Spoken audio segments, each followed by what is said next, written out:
mais velha que as montanhas. De forma sofisticada, uma obra-prima de engenharia e desenho. Um símbolo sagrado de proteção e força. A concha é uma das criações mais bem-sucedidas da natureza. Desde o deserto mais árido até o oceano mais profundo, as conchas foram adotadas por milhares de espécies.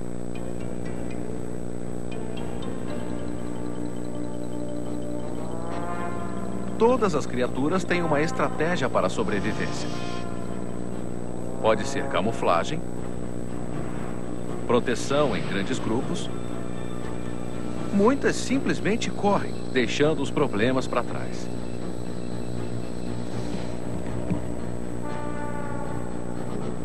À primeira vista, a concha parece mais um problema do que uma vantagem. Pesada e sem flexibilidade, certamente deixa qualquer animal mais lento.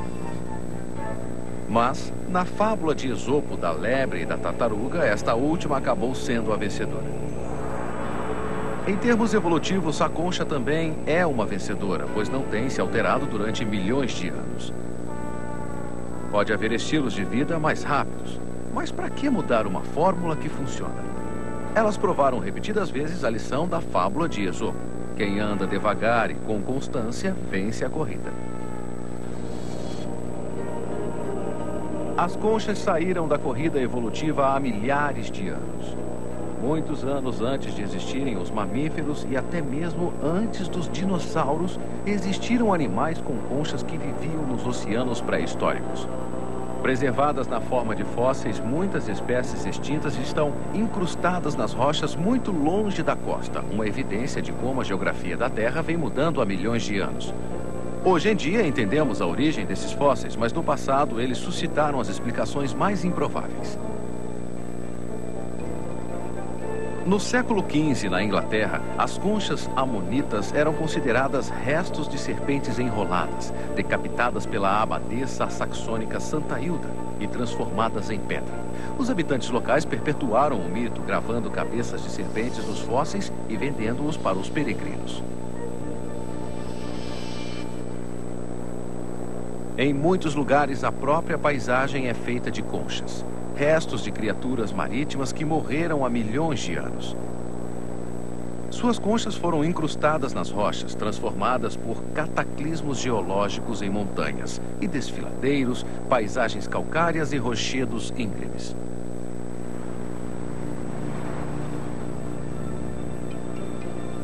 As conchas que encontramos atualmente nas praias são, em geral, casas abandonadas de moluscos marinhos. Ao nascer, o molusco já traz consigo uma minúscula concha, um pequeno núcleo de cálcio. À medida que o molusco cresce, ele aumenta sua casa, construindo-a em volta de um eixo central, como uma escada em espiral. O cálcio se decompõe em um tipo de cimento líquido, segregado por uma lâmina de tecido mole denominado manto. Reunindo arte e habilidade, o manto pode trabalhar como uma impressora de jato de tinta, colocando pontos e sombras de pigmentos para criar uma infinita variedade de padrões. Em sua maior parte, as conchas fazem uma espiral para o lado direito à medida que crescem, mas algumas a fazem para o outro lado. Da mesma forma que as pessoas, a natureza pode ser destra ou canhota. Na religião hindu, este tipo de concha está consagrado ao deus Vishnu, simbolizando a origem da existência. O padrão de crescimento em espiral é compartilhado por um grande grupo de criaturas com uma única concha, que recebem coletivamente o nome de gastrópodes. Seu nome significa pé no estômago, da mesma forma que o exército de Napoleão na Rússia, o molusco anda sobre o estômago. Da mesma forma que a concha do caramujo do mar e do caramujo terrestre também é decorada com elegantes padrões e cores. Uma casa linda, mas não exatamente móvel. É o dilema que enfrentam essas criaturas. A concha que lhes oferece proteção limita seus movimentos. Quando carrega sua casa nas costas, o caramujo terrestre lubrifica seu caminho com muco para ajudá-lo a escorregar. O rastro do caramujo mostra qual é a distância que o caramujo pode percorrer à procura de comida. Um caramujo bem rápido pode percorrer quase 10 metros em 1 hora.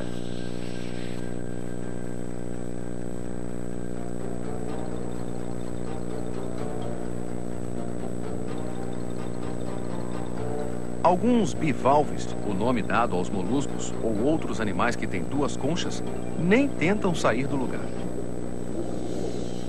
Eles esperam que a comida chegue até eles. Ostras, mexilhões e mariscos se alimentam filtrando os nutrientes da água. Com comida à disposição, não é necessário se mexer, até que o consumidor vire artigo de consumo.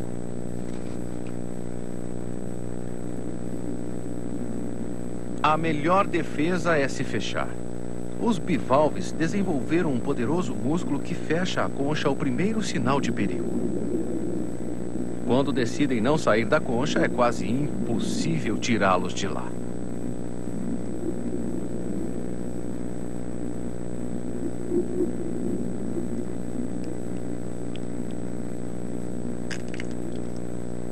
A força bruta é a única resposta, mas o suculento conteúdo vale o esforço.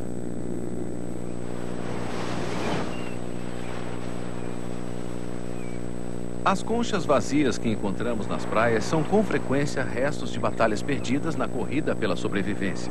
Assim que uma criatura encontra um método efetivo de defesa, outra encontra uma forma de vencê-lo. Apesar de terem os benefícios da mobilidade, os moluscos continuaram aferrados à sua concha. Mas seus predadores sempre existiram em grande número. Os sítios arqueológicos humanos revelam os restos de milhares de moluscos consumidos como alimento.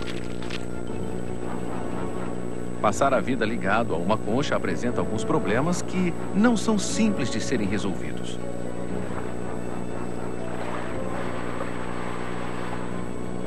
O vaso de guerra português é apenas um alimento flutuante para este molusco. Ele faz bolhas que suportam o peso da concha e lhe permitem se movimentar ao longo da anêmona.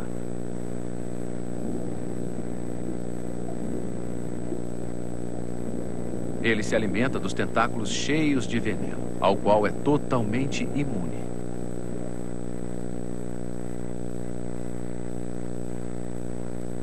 Os moluscos também podem ser venenosos. Uma das conchas mais perigosas é esta em forma de cone, que paralisa suas presas e depois as engole inteiras.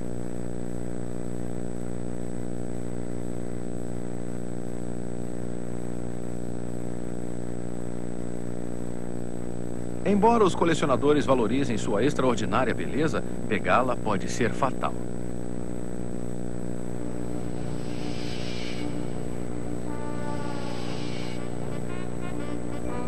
Este exemplar do Japão prefere se misturar com o ambiente. É mestre na camuflagem decorativa. Uma camada adesiva proporciona a cola para todos os pedacinhos e objetos que conseguem encontrar. Pequenas pedras, vidro e até mesmo outras conchas são colocadas sobre ela para confundir os predadores. Uma concha bem pesada pode se mover surpreendentemente rápido. O berbigão pode se mexer com uma velocidade incrível. Ao passo que a vieira parece desafiar a gravidade com sua dança cheia de energia.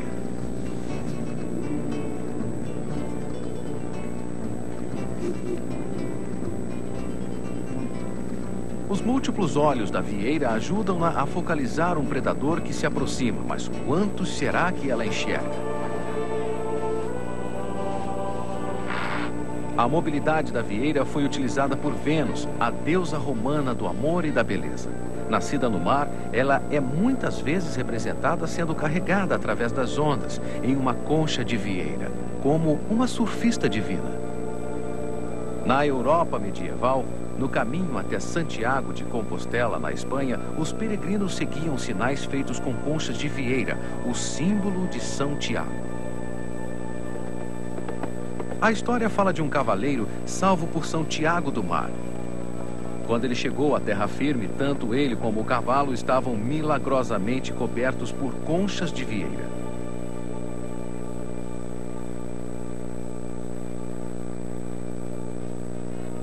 Além de proteção contra os predadores, a concha oferece um abrigo permanente. São poucos os outros animais que dispõem de uma proteção como essa, à prova de qualquer clima. Existem conchas que se adaptam a qualquer ambiente. Quando o problema é a força das ondas, há soluções engenhosas.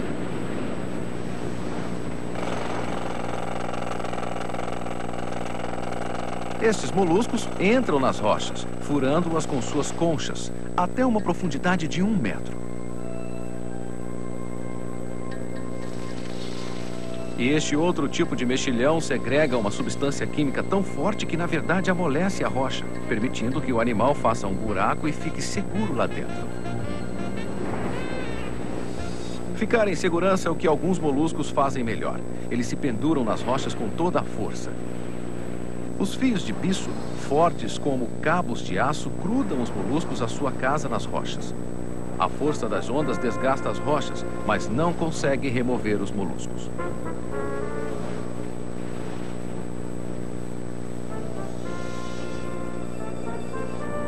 Embaixo das ondas, o mesmo tipo de fio ancora esta concha ao fundo do mar. Além da resistência do aço, esse fio tem a suavidade da seda. Na Itália, o fio de bisso era usado para fazer o melhor tecido dourado. Durante muitas gerações, a realeza europeia usou renda tecida com esse fio raro e naturalmente dourado.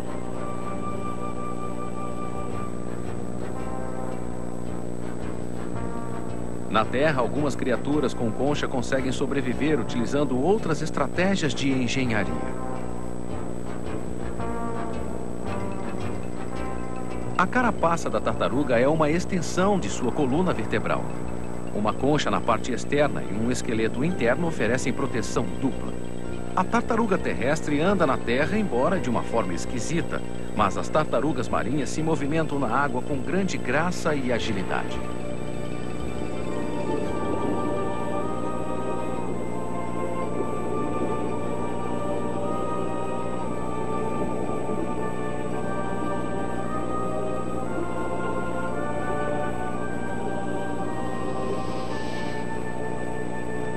O escorpião, que não tem um esqueleto interno, possui articulações em sua concha, feitas de uma substância dura e flexível, denominada quitina. Ligeiro e perigoso, o escorpião atravessa o deserto procurando presas, que são mortas com sua arma letal. Ninguém gosta de se encontrar com um escorpião.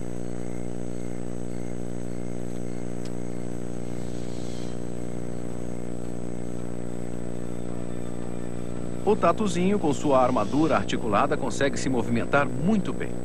Quando há perigo, as articulações da sua armadura lhe permitem enrolar-se como uma bola inexpugnável. Embora não pareça, é um parente da lagosta e do caranguejo.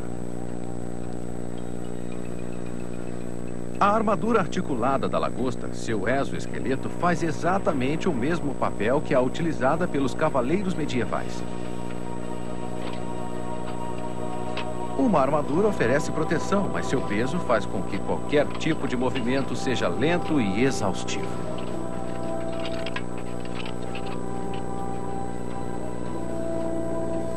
Como está dentro d'água, a lagosta não tem esses problemas.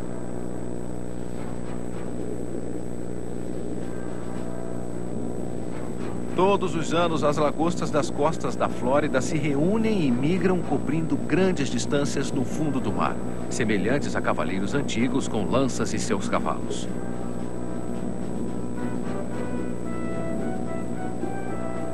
As lagostas formam grandes colônias para intimidar os predadores.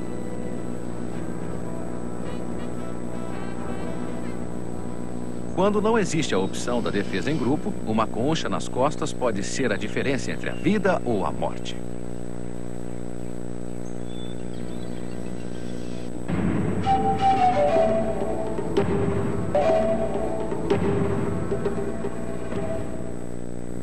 Mas há um problema com essas armaduras feitas em casa. Elas não crescem como um animal. De vez em quando, a maior parte dos crustáceos, que inclui lagostas, caranguejos e tatuzinhos, tende a abandonar sua carapaça e deixar crescer uma nova. É uma época muito perigosa. Sem a carapaça, esses animais ficam indefesos.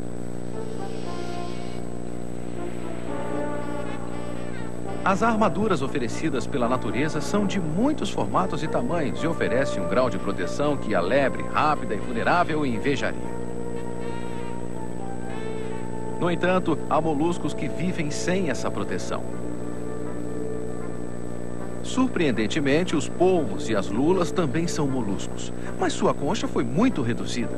Agora possuem apenas uma pequena concha interna que oferece um suporte rudimentar à sua massa de carne e músculo. A lula gigante, o maior de todos os invertebrados, tem quase 20 metros de um extremo ao outro. Há histórias de naufrágios provocados por essas criaturas gigantescas.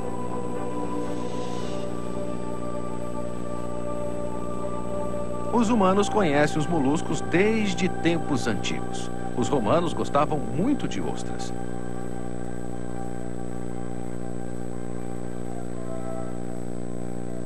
E adoravam o roxo. Essa cor era obtida do humilde múrice, um molusco marinho do qual se extraía uma tintura roxa. Eram necessárias 800 conchas para fazer um pouquinho de pigmento. Poucos romanos podiam se permitir a esse luxo e durante o reinado de Nero apenas o próprio imperador podia usar essa cor considerada real.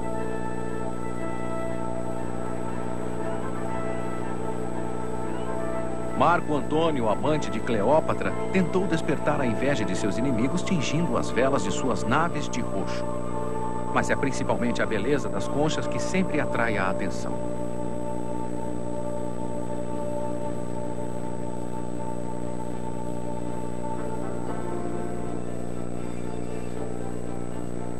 As conchas já foram usadas como moedas.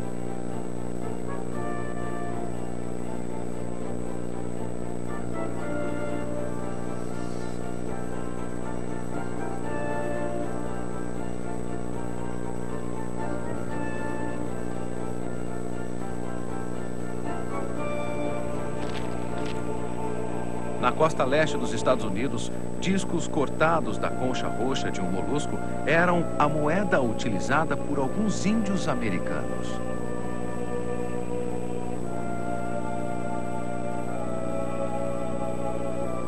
Em Nova York, até 1700, ainda era possível pagar a passagem na balsa para Brooklyn com essa moeda. Mas finalmente o dólar acabou se impondo e as conchas continuaram no mar.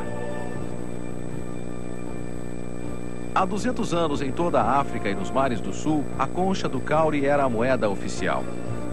O preço de venda de uma vaca era 2.500 cauris. Uma cabra podia ser comprada por 500 e uma galinha pela bagatela de 25 cauris.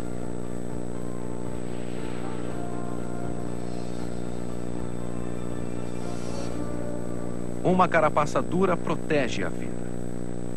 O coco, fruto do coqueiro, protege sua semente dentro de uma casca dura e cabeluda. Os cocos podem viajar milhares de quilômetros no mar antes de chegarem à terra firme, abrirem-se e germinarem. A não ser que algum caranguejo os pegue antes. O caranguejo terrestre gosta de cocos e desenvolveu a habilidade de subir nas árvores para pegá-los.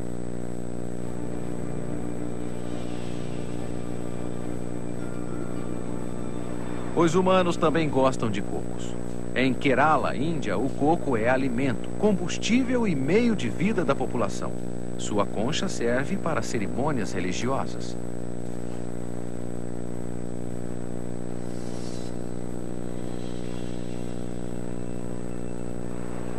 Os cocos podem viajar muito, mas as cracas ainda mais.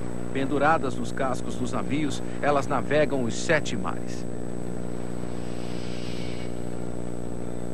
Este pequeno molusco causa muitos problemas aos navios. O voraz teredo penetra bem fundo nos cascos dos navios de madeira. Constrói um revestimento bem duro para cada túnel, perfurando e protegendo ao mesmo tempo.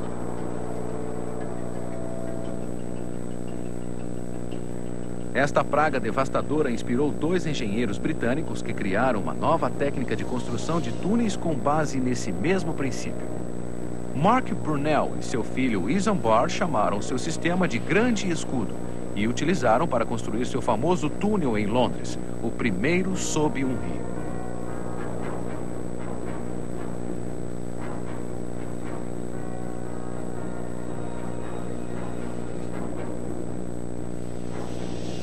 Houve também quem se inspirasse no Nautilus, um parente da lula e descendente das amonitas. Embora não seja bom nadador na horizontal, é um mestre do nado vertical, descendo até grandes profundidades, utilizando câmaras reguladoras dentro da concha. É só encher as câmaras de água e lá se vai ele para baixo. É só colocar gás para empurrar a água para fora e ele sobe na vertical. Exatamente a técnica que inspirou o primeiro submarino que recebeu o nome de Nautilus.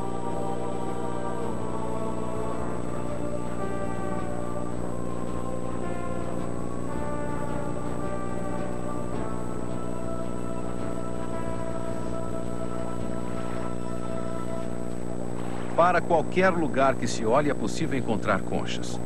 Mesmo no fundo do mar, os recifes de coral são feitos de exoesqueleto de grandes quantidades de minúsculas criaturas, bilhões de pólipos de coral, cada um segregando cálcio para fazer conchas. Algumas das menores conchas podem ser encontradas no plâncton, um redemoinho constante de criaturas microscópicas que viajam com as correntes, criando um tipo de sopa rica e nutritiva para milhares de outras espécies.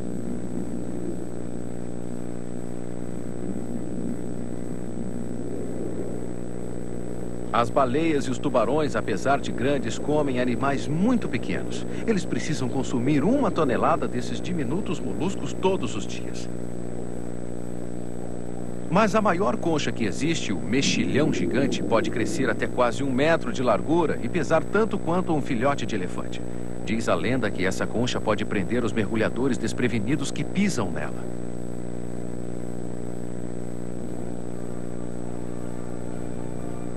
Verdade ou não, os mergulhadores preferem enfrentar perigos reais, procurando outro tesouro submarino no molusco: as ostras que contêm as pérolas.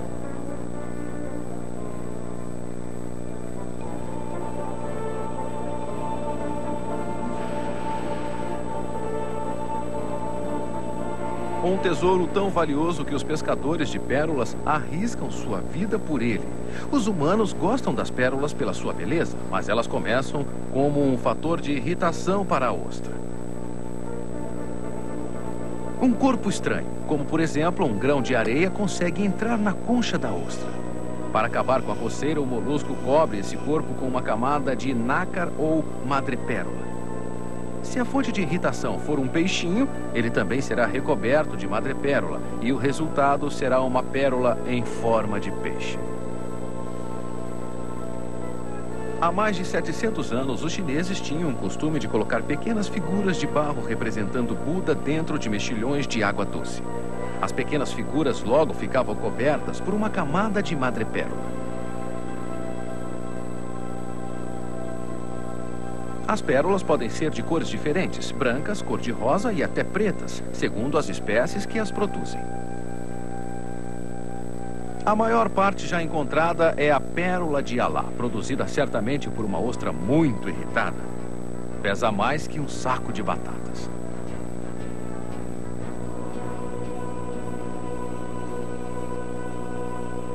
Outros moluscos lidam com os invasores de formas mais diretas, com espinhos afiados e venenosos. Os ouriços do mar são apetitosos, mas é preciso tomar cuidado.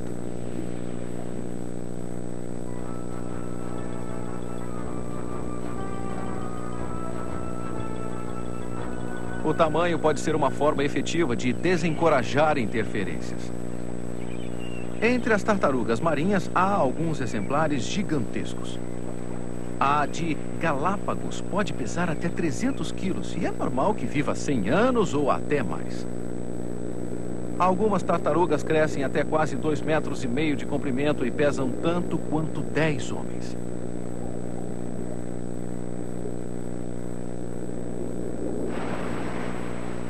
A tartaruga marinha passa a maior parte da vida no mar, mas tem de voltar à terra para procriar.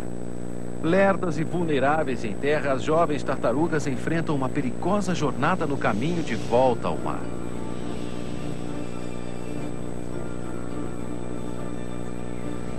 A figura oposta são os caranguejos da terra.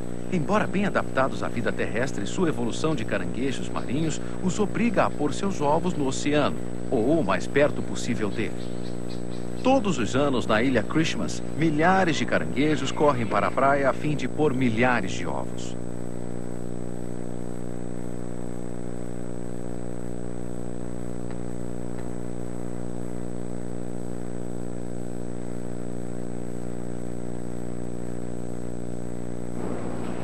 Os ovos precisam ficar no mar para sobreviver, mas para seus pais, o mar é uma grande ameaça. Esses caranguejos saíram do mar há tanto tempo que não conseguem mais sobreviver sob as ondas. Esqueceram como é que se nada.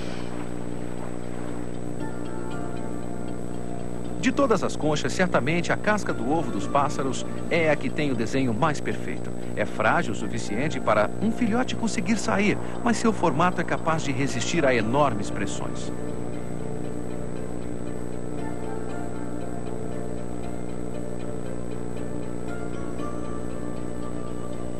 Conchas de todos os formatos tiveram grande importância nas mitologias antigas.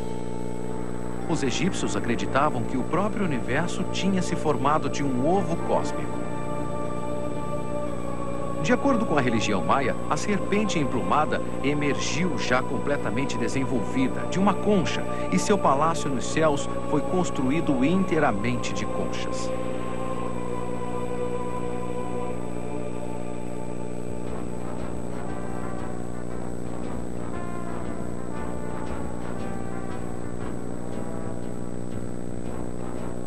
Em terra, no mar ou nas profundezas da imaginação humana, as conchas sempre tiveram seu lugar garantido.